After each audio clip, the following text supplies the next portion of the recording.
Okay, here we go. March 1st. Holy smokes. I got a birthday in 2 days. That's crazy. It's amazing how the time flies and creeps up on us. I can't believe we're in March already. Anyway, tell me where you guys are at, where you need help, what we can talk about this week. I just got back from TNC, and man, has that grown. That's a crazy big conference. It was pretty funny. The first morning I went over, and I was waiting for somebody to meet with them in the lobby, and I went to the wrong hotel. I went to the conference area where they'd been the last, like, who knows how many years, and I didn't realize they had moved to the hotel next door because they outgrew the one there. They had another conference going on, so it didn't, there was a lot of people. And then we started noticing, hey, we don't recognize any of these people. So we finally figured it out, went next door, and they were at, I believe it was the Marriott Marquis, and they had over 6,000 attendees this year. So it was crazy, and it's kind of turned into a much bigger thing. It's almost more like a trade show. They had a whole vendor arena and, booths and aisles of booths. So it actually has turned into somewhat of a trade show down there. So pretty cool, pretty interesting stuff. Got to meet up with a lot of people. As you guys know, I didn't go on the marketers cruise this year, but all of those people were there. So I got to see and hang out with everybody anyway. So pretty cool stuff. Made it back last night, and just getting back into things. So anyway, tell me, anybody got anything you need help with? Anything you've come across? Anything I can help move you forward? And if you don't know how to unmute, you can use the chat window down below, and put your questions over in the chat as well. So what was your big aha moment at the TNC? Well, I didn't really spend a lot of time in TNC, so I didn't see any of the conference part. I spent all my time out with the vendors and talking to people out there. But I guess if I had an aha, it would be the same one from the last couple of years. I had several people come up to me and were introduced to me to get quick SEO advice, because that's what they went there for, and they were extremely disappointed. They sat in on the SEO sessions, and they said they were absolutely worthless, just talking about nonsense stuff. And I know that's kind of been the thing over the last few years, and traffic and conversion really is not too SEO based. They have a lot of SEO results, and I'm not sure that they understand why. And the reason why is because they've gotten really good at content. They have a whole native division content. It's called native content. And that's mainly what they focus on. That's how they are driving traffic into their commerce stores. And in essence, what they're doing, there's a couple of different techniques that they use. Like, what they will identify is what content their audience wants, and then they'll make what Perry Belcher called it a fishbone. And it's a pretty cool concept. It's an easy way for you to get up and running with a lot of content for your customers that's really good and really relevant without you having to write it all at once. Over time, you want to have all of your own real high quality content. But with the fishbone technique, what he does is he sketches it out. He'll sketch out like a backbone of a fish, and then he's got all the little ribs coming off of it. And at the end of each rib, he will put a title for a piece of content. Now, obviously, this fishbone's got a lot of ribs. There's a lot of ribs in a fish. So he's got a lot of pieces of content that need to go in place to keep his visitors happy. So what he'll do at the end of each one of those fishbones, basically, that's a page. I mean, the fishbone thing is just a kind of a metaphor for a site structure in your website. So this might be even a silo. You might have a lot of fish bones. You might have a, one fish for each category. So whatever it may be, keep in mind it's just a metaphor, the fishbone thing. So it's a site structure. And anyway, at the end of all of these things, you've got all the titles. So in essence, to do this right, you would have to write an article for each one of those titles to put the meat on your fish, so you don't just have bones. So what he does, instead of doing all that heavy lifting right up front, which would keep you from moving forward because it would take you a long time to write all that content, he will go out and he'll use something like BuzzSumo. He'll find the hottest content related to those topics, and he will just simply either iframe it in and pull that content into an iframe to display it there, or he'll put a rough summary of the content with a link out to that content. So either way, you get really good benefit by linking out to authority sites. Google sees that as a really good thing. By having people come and spend time on your site, they see that as an even better thing. So either way, you win. And then in the meanwhile, you can look at how many of your visitors are going to each one of those pages. And obviously, the page that's getting the most visits and the most traffic, you want to replace that one as quickly as possible with your own content. So in a nutshell, that's really what those guys are doing that is being so successful. I don't know if they realize it or not, but that's what they're doing. And when they talk about SEO, they're talking about a whole bunch of other stuff that really, has very little to do with the results that they're getting. And again, I think it's probably a case of they just don't really know what's causing the results. But another thing too that has come out, and again, I don't know how many people have realized this, is pay-per-click. When you drive pay-per-click traffic is highly relevant. A lot of times search traffic will bring you irrelevant viewers just by nature of it. Because if you do an SEM Rush report and you see all the keywords that you rank for, you'll realize real quick there's a lot of those keywords that you don't have content for, or that are not your thing. They're not what you're about. So anybody that clicks on those links in Google and goes to your site, they're probably going to bounce. So that's where high bounce rate can come in. If you have a lot of links coming into your site, or Google is listing your site for a lot of irrelevant stuff, and that's where RankBrain is going to figure it out. RankBrain is going to figure out if they've got your listings right by the bounce rate, by the time on site, by all of those human interactive factors.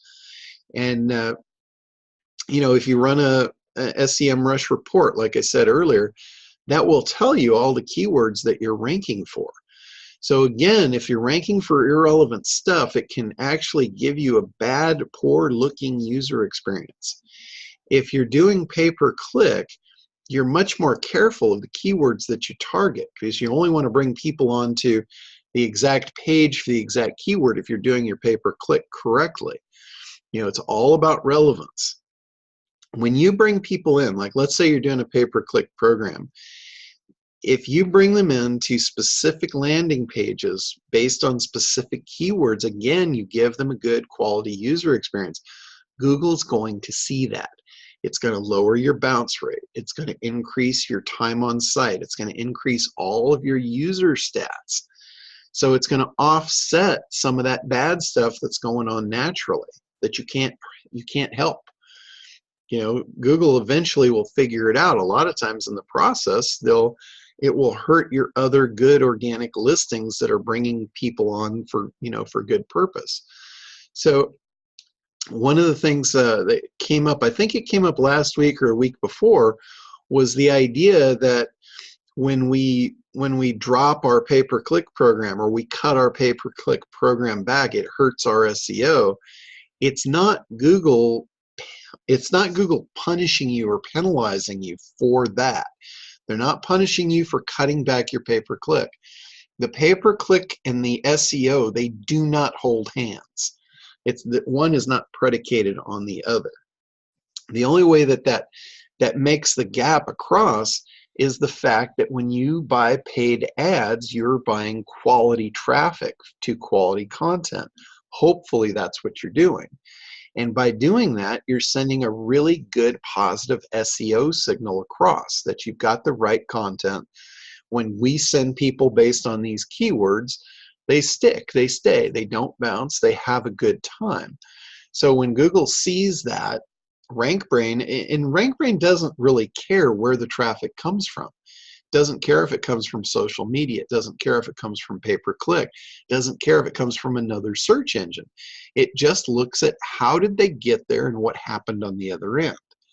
So that is a big aha. It didn't necessarily come out of TNC, but when people from TNC came up and they were wanting, what's going on in SEO? How do we win the game at this point? They got no relevant information out of the conference.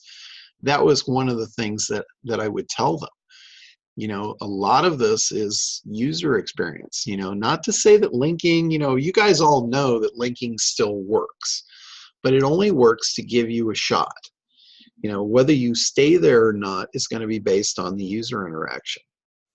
So you got to be kind of careful in SEO these days too, that you don't attract the wrong listings.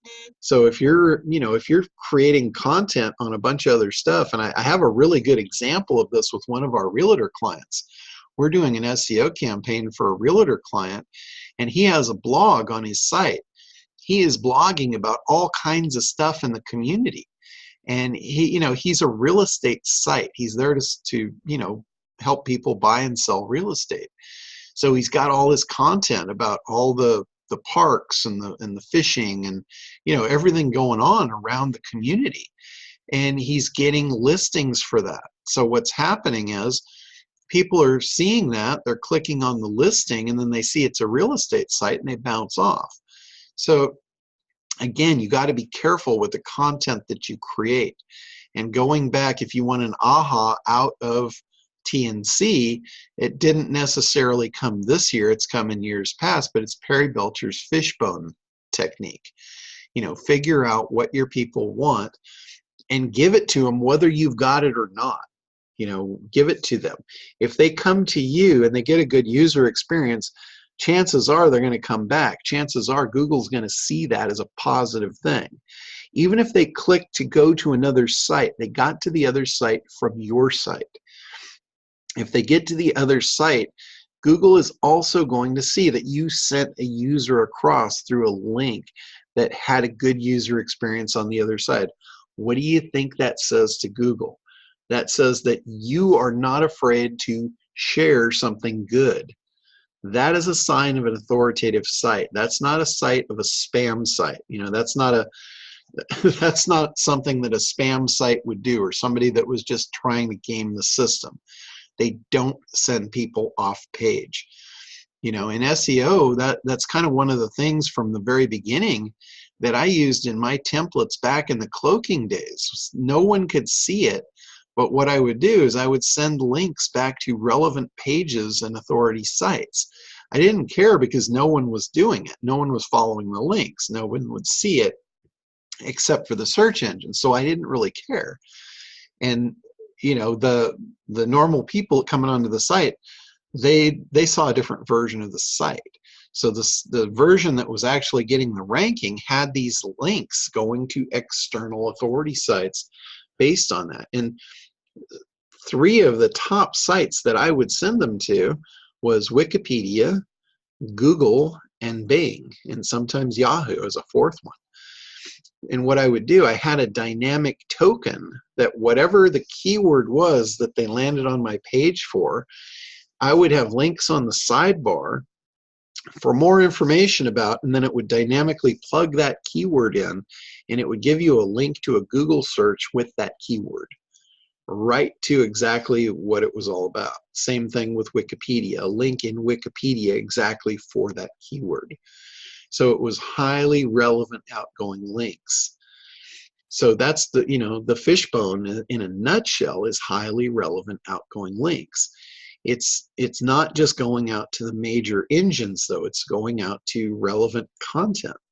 So again, if you pass your user, if you're willing to pass a user over to something that's good outside of your world, that says something about you. That says you're not just all about me, you're all about the user. Google cares about the user. So the more you can do, the better off you will be. So the fishbone, I was going to call it the wishbone. The fishbone technique is really, really effective. And the guys at TNC, they've been using it for several years now. So again, don't be afraid to, to send people to other sites. Hopefully before you send them there, you'll attract their attention on your site and get them to opt in, or at least you'll get the ability to retarget them. So, if you don't get them to opt in, you can retarget them, and that is just as powerful. The ability to track people and chase them around with an ad based on what they landed on is really, really cool. And you get that option on your own site. If you're on your own site, you can use tools for retargeting that make it really easy, like for instance, AdRoll. You can set up an AdRoll account, and based on whatever page they hit on your site, you can follow them with a specific ad based on that content. That is really powerful. Most people that are doing retargeting, they don't care if they hit any page in the site, they just follow them with the same ad. And that's generic. And as you guys all know, generic doesn't really work very well when we're trying to communicate with a specific avatar. And believe me, you've got different avatars hitting different pages in your site. They have different needs, different concerns, different beliefs, all of that stuff. So for you to be able to convert them, you have to be specific to their desires, to their needs, to their wants. And if you're not going to be very effective. And again, Google knows that. When you place an ad, if you do like I say, a retargeting ad, and that ad is specific and it gets clicks, guess who's the first one that's going to see that? That's right, it's Google. They're going to see people coming into your site outside of search. When you bring traffic to your site outside of organic search, Google sees that. They pay attention. They don't want some site to be bringing in visitors, giving them a good user experience, and them not partake in that. They want to get in on it. They don't want to be the last dog at the food bowl. They want to be the first. So they're actively looking for quality content, quality sites. So the fact that you can get people to click, this is where paid advertising comes in. Paid advertising, if done right, fuels SEO like crazy. So keep that in mind. When you're creating your strategy can't just be SEO anymore. It's got to be a bigger strategy because you've got so many other factors that feed it and fuel it. So keep that in mind. That would be your big aha is the fact that you need other traffic, both directions actually. Give and receive. So hopefully that helps out, as far as what you can do, and that's really info that's come in and out of TNC, but kind of read between the lines and fed back to you guys in a form that you could probably use. So I know last year when I was sitting in on their SEO session, it was like I couldn't even believe what I was hearing. The stuff they were talking about was like SEO 101 from 1995. It was crazy. It was like common sense, and that was what they were basing it on, but not really going into any factors or the why behind it. So, all right, other questions? Did that open up any new questions, or you guys want to have a different direction that you would like me to go? Go ahead and unmute or put it in the chat.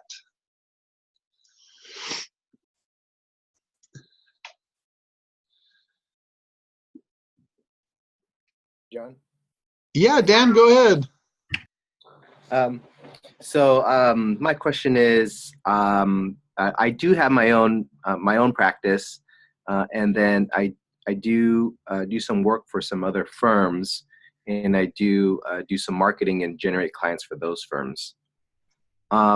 So I'm thinking about uh, creating a new website for my own practice, um, and then I considered creating another website just my own name, uh, and so I can use that website to create content and market not just for myself but for also those other firms.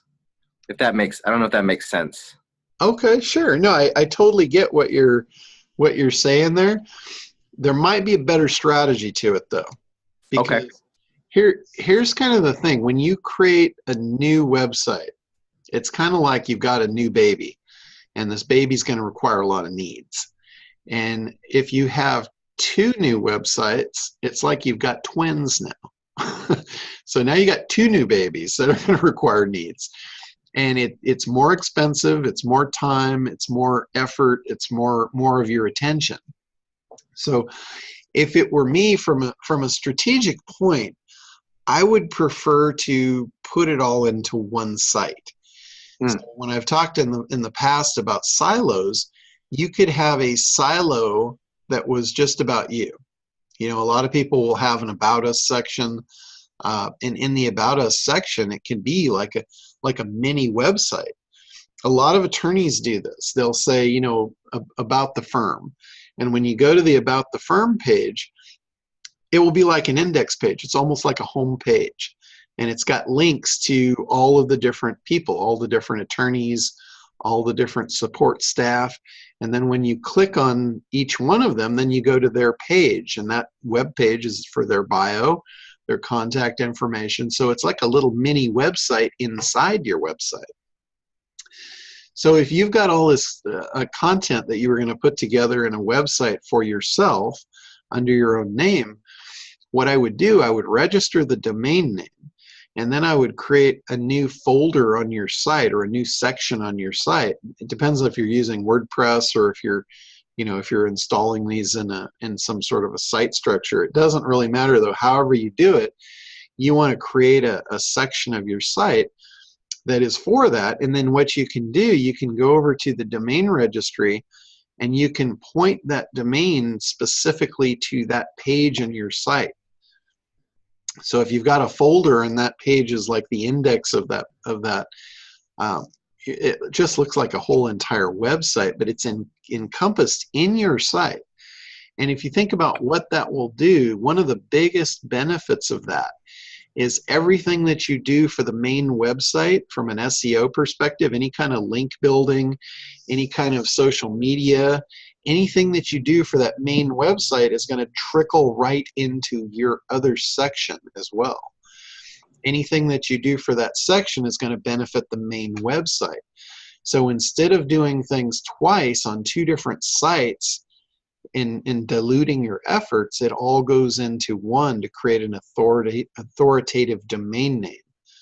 You know, it gives you an authoritative domain, and then every page that you add to an authoritative domain actually has more credibility. It has more juice right out of the box.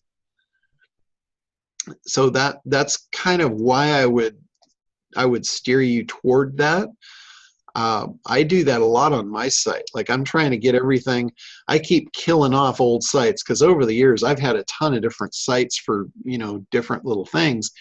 And as I move forward, I'm slowly but surely I'm cutting those old sites off and just redirecting those into sections of my main site that make sense for that.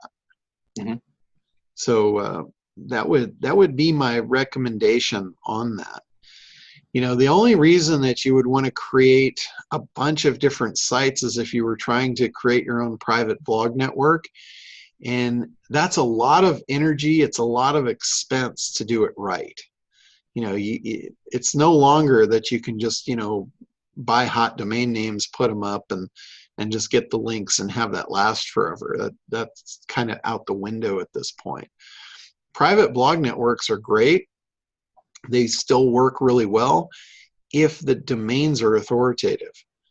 To get them up and keep them up, and keep new people coming to them, and all that, it's a lot of work. I would prefer, we talked last week about good linking strategies. I would prefer to put my efforts into going outreach programs to find websites that need good quality content, supply it for them, and get the link that way.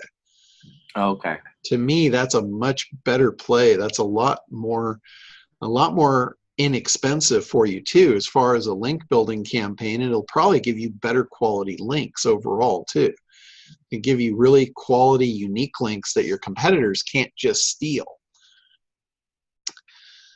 So that would be a really solid way to go. Okay. Because I think you kind of read my mind, because I was thinking about, I think about 2 weeks ago you talked about branding, and I bought the domain for my name, and now using that, just based on what you said, to put all the content there rather than kind of split it in between the domain with my name and then the domain of my firm. Sure.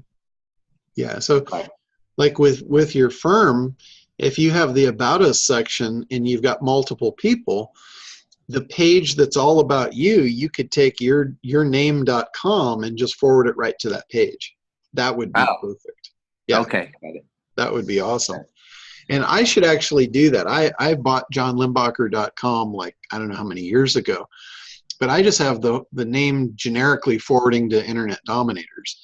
But I should go back now that I think of it, I should go back and redirect it to the About Me page. So it goes, right to the section that's just about me. That would be a better play for me. Got it. Okay. All right. Thank you. Sure. Absolutely. So let's see, what else? Oh, I was going to tell another thing too that I picked up at TNC, and I've been using this for quite some time, but they have a new brand of it, and it's called Sotellus. It's a review software, and it's really cool. It actually goes on your phone, on your mobile phone, and you could literally send someone a text, and they would get the text on their phone. They would click the link to give a review about you. And it's a video review. So it uses the camera right on their phone. Pops up. All they have to do is speak into the phone, give a live video testimonial or review or whatever you want. And then it would post up to the Sotellus site. They give you a widget so you can actually have those post onto your own site. And they rate you. It's a rating and review widget. So you can set it to anything that's a 4 to 5 star rating, just automatically put it on my site. So you don't even have to look at it. If it's a lesser review, like let's say somebody gives you a 1-star review, it sends an email to you so you can go look at it and see what the problem was, and then you can take care of it. And you can keep it, in between you before it gets out and becomes a real problem. But what they've come up with, a lot of times the reviews and stuff get posted out on the internet to review sites. There's feeds now for that. So at this point now, your good reviews can be populated out to those review sites through this widget. And the other cool thing is, when you put the widget on your site, it will actually go out and collect the quality reviews off the internet and automatically post them on your site for you. So it's really cool. And I actually bought a version of it that will allow me to give it to all of my customers. So I can give you guys all the free version of it so you can put it on your sites. And if you've got any positive reviews out there, it will go ahead and pull them and it will display them right on your site. So it's a really neat little widget. So anyway, I bought that master license for it so I can actually give it out to all my clients. So if you guys want that, I can get the widget code for you. And then obviously there's a higher version to it. If you decide to to upsell, then it's obviously it's an affiliate commission back to me for it. I don't know what the up cost is, and I don't know what the levels are, but it's pretty cool. It's an awesome little tool, and it's great if you guys are resellers. For any of you guys that are doing client work, this is an awesome thing to give to your customers. So again, you'll be able to give this out. It's really, really cool. So that's another cool thing I saw down there. Totally off topic, I saw another cool thing that I actually meant to buy it to bring it home, and I got out the door the last day and forgot about it, and I was like kicking myself the whole ride home. It was a cool little hand massager unit. It's like, when you go to dry your back with a beach towel and you kind of go like that, it's the same thing, but it's got a massager inside. So the tighter you pull onto your back, the harder it massages your back. It was pretty cool. And again, totally off topic, totally irrelevant to this, but I just thought it was a cool gadget. So thought I'd throw that out for you guys. All right. Anything else? Oh, they had like I said earlier, it was a much larger trade show this year, and they had a lot of people that were private labeling stuff. And one of the things, there was probably 3 or 4 vendors there that were doing like private label products, and some of them were in cosmetics, some of them were in like vitamins, nutraceuticals. They're basically, they've got all these labs, they're creating generic products that you could put your brand on. So if you've got like a salon or a spa, you could have your own line of like shampoos and hair products, hair care products. If you've got like a vitamin store or something, you could have your own private labeled brand of vitamins. Pretty cool stuff. So opening up a lot of opportunities for people that already have commerce sites to add additional products under their own brand. So pretty neat stuff. That was another thing that kind of jumped out at me, was the growth of that. They've always had like 1 or 2 of those companies, exhibit, but this year there was a whole onslaught of them. So that kind of tells me that that's a hot thing and there's a lot of demand for it, or otherwise they wouldn't be in there competing like they are. So that's a cool thing. If you've got clients, these are all really good things to be able to connect to your clients. The more of a resource you can become to your clients and your customers, the more valuable you become. So it's like, the more things in your arsenal that you can refer and recommend. It's a good thing every once in a while too, for those of you that are doing, reseller stuff, to actually sit down with your customers, be it on the phone or Zoom or in person or whatever, and just get an idea for what other pains they have. You don't have to supply the pain relief for them, but you can make referrals. So the more people that you connect them for, you become a really good resource that they don't want to get rid of.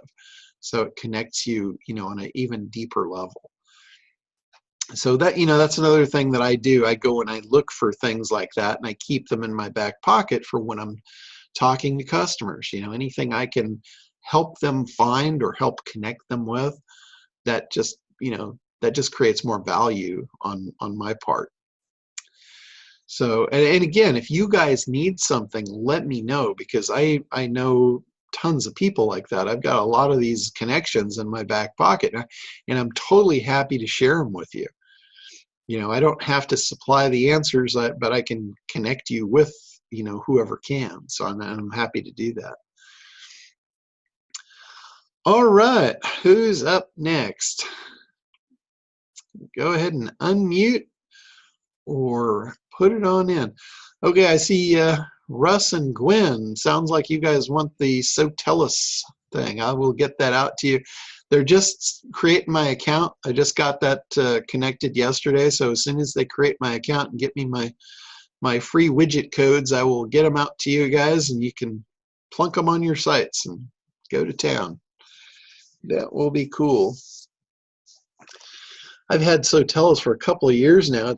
I probably should start using it. I got it on the marketers cruise 2 years ago, and it was cool because a lot of people saw it for the first time or second time, and they made a really good deal.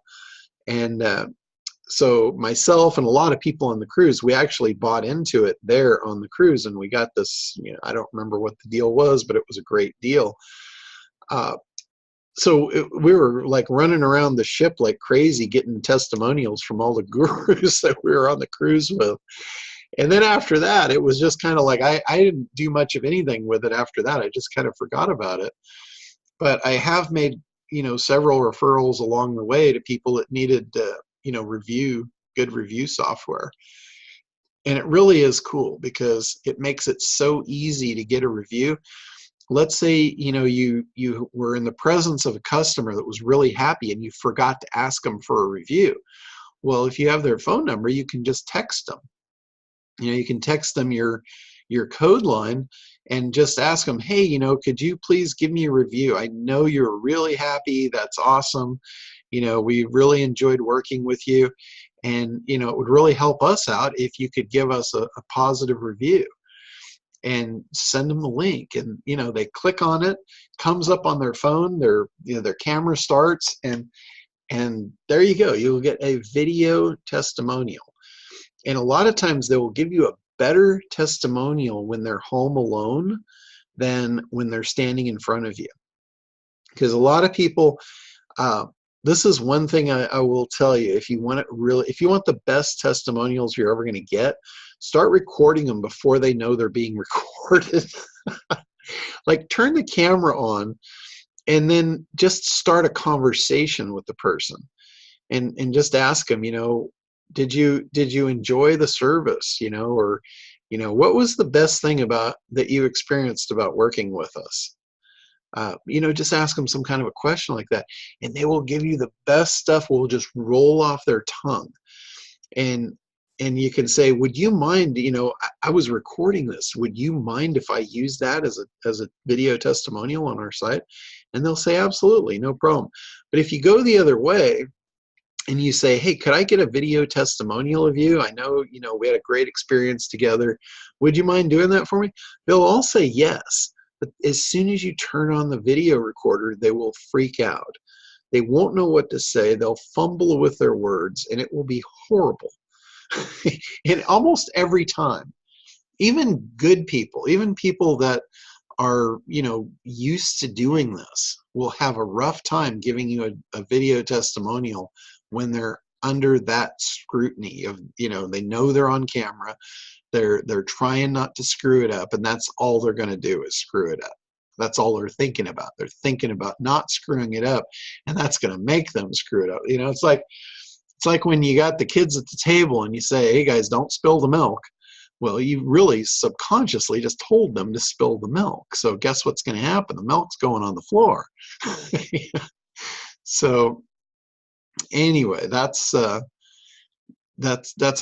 great way to get testimonials, is with the Sotellus thing.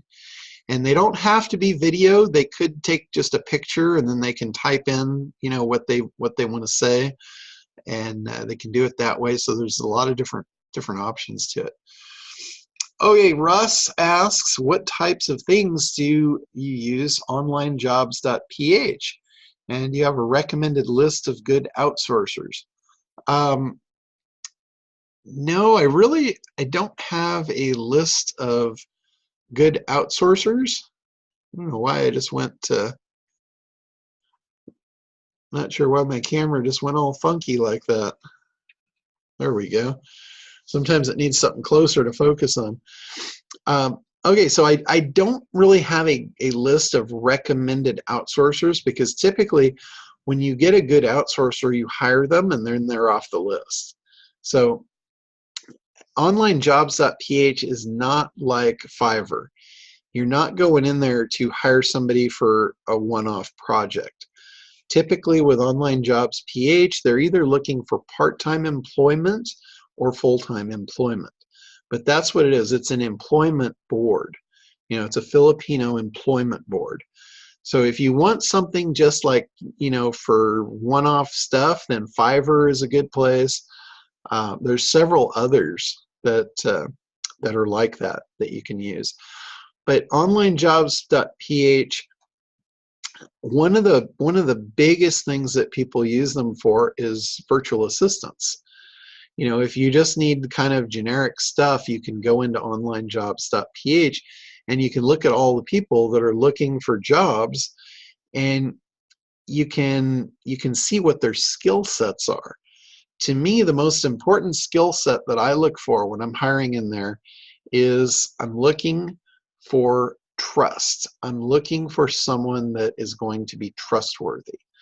And I have a whole process of how I hire in there to ensure that I'm getting somebody that's not going to just tell me whatever they think I want to hear. They're going to tell me the truth. So Gwen says Upwork. That's another one for short-term stuff. So Upwork and Fiverr and all that. But back to onlinejobs.ph, if you're looking to hire an employee through there, hire a virtual assistant or hire a graphics person or hire somebody that's specific to, you know, whatever it is, there's SEO guys in there, there's link builders, there's people for just about anything you would want to do. You've got, one of the keys is you've got to have enough work to keep them busy though for whatever you're hiring them for. If you're hiring them for part-time work, like let's say you're going to hire them for Monday, Wednesday, Friday, you really need to have enough work to keep them busy during that time frame. If you don't, if you give them idle time, they're going to start looking for other things to do. And a lot of times they'll find them. And then the time that they have to dedicate to you often suffers. And they won't tell you this, it just happens. I've seen it over and over and over. Whenever we let someone slide, they never come back. So you want to be real careful of that. That in my experience, once you let them idle, you'll never get them back to full steam. I haven't seen it yet. So keep them busy, you know, get them in, keep them busy, and if you get a trustworthy one, they'll be with you for a very long time. You know, one of the best ways I've found to see if they're trustworthy and they're dependable and they're going to actually do a good job is when I do it, I send out invites to an employment application. You know, I'll say we're taking on applicants, and I would like to invite you to apply for the job. Now, what I'm looking to see how long it takes them to respond. Anybody that doesn't respond to that within 24 hours, they're out automatically by default in my system. When they do respond back within 24 hours, the next thing I'll do is I'll send them the application. Part of my application has a questionnaire that asks them about their skill set levels on a bunch of different stuff that's important to me to figure out how I'm going to place them and what kind of job I'm going to give them. You know, they might show real high skills in graphics, and I might need somebody for graphics. So instead of using them as a web developer, I might put them on graphics, you know, or if they've got a lot of SEO skills, I might take them and, you know, put them into link building or something of that nature. So I'm trying to figure out, you know, what they're good at. And the next thing I'm going to do is I'm going to figure out if they're lying about it. So, like, I've got two different things that I ask about the English language in my, application. One of them is, what's your skill set level in English speaking? You know, 1 to 5. 1 being you're not very good at it, 5 being you're as good or better than I am at it. And then your English writing skills. So both speaking skills and writing skills, 2 different questions, 2 different, you know, things for them to fill out. You know, if they tell me they're a 5 on speaking English, then I'm going to pull them up on a Skype call and I'm going to talk to them. And I will know right out of the gate if they've lied to me, because if they can't communicate with me speaking English, then that's not somebody that I'm moving forward with. If they tell me they're maybe a 2 at speaking, but they're a 5 at writing, okay, different test. I will send them back a request to write me a couple paragraphs of why they think they would be good for the job. And again, I'm looking for how long does it take for them to get that back to me, and what's the quality of the writing.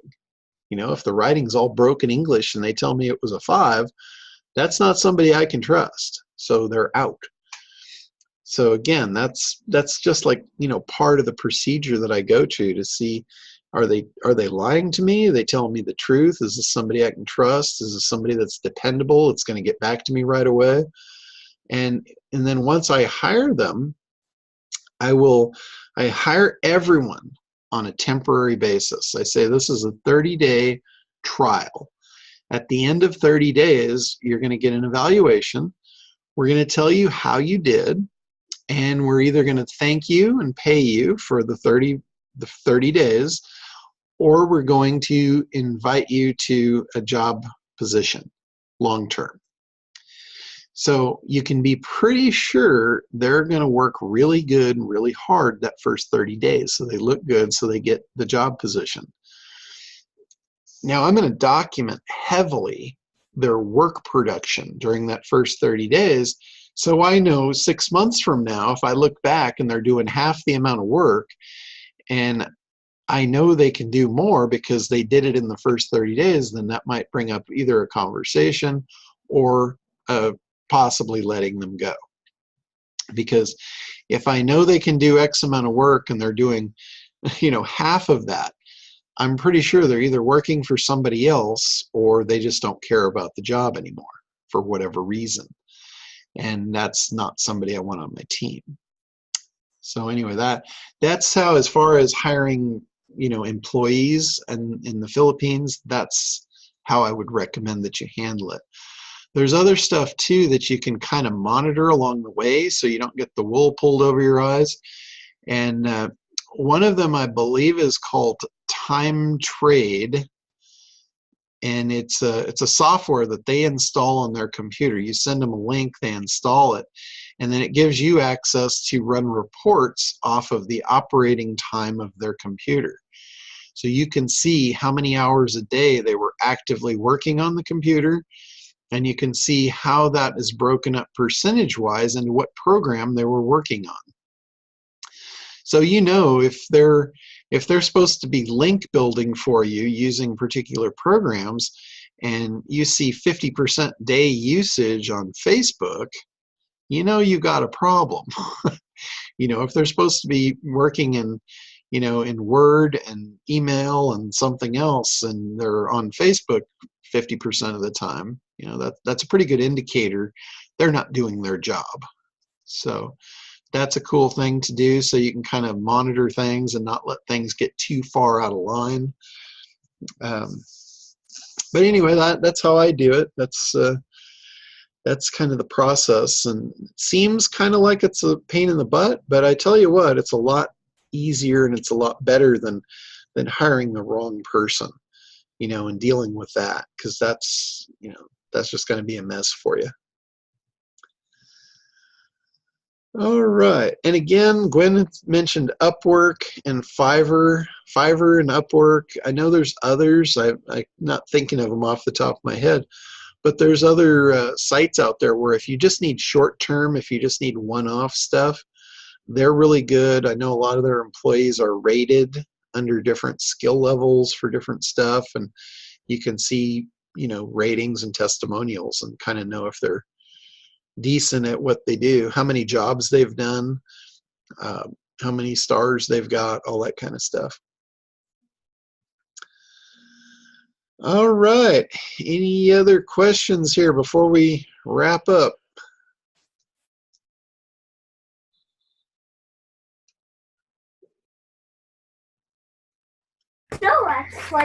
John, did you get my press release coming in? I sent it last night, but I'm sure you've got a whole pile of email.